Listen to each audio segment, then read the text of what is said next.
Eccoli, eccoli! Ed è Aldo Rosso, produzione Sant'Erasmo, vinificazione francese per la coppia regina Elena Costantini, Maurizio Rossi di Sustin, l'Orto di Venezia.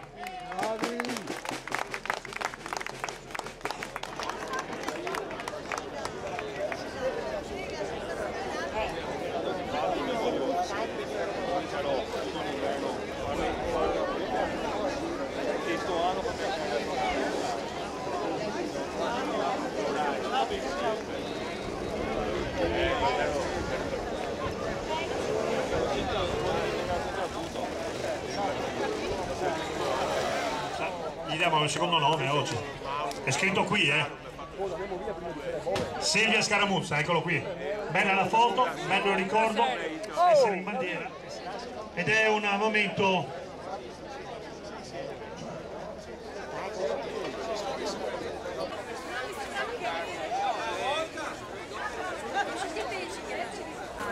Alice era tutta triste da vedere Simona.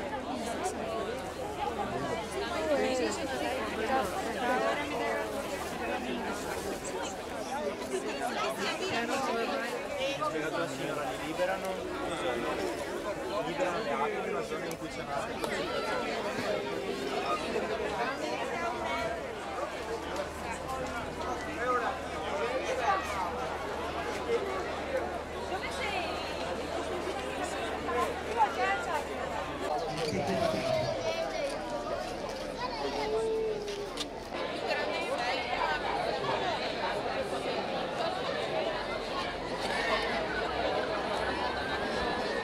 Ottava posizione, Marta Signorelli, Marino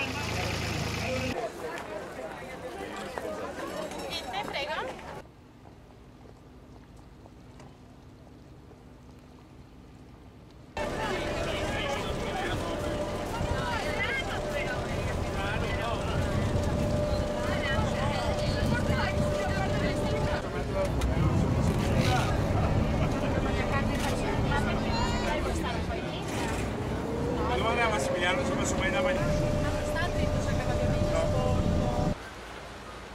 Ahora sí por video porque vamos a principal ya.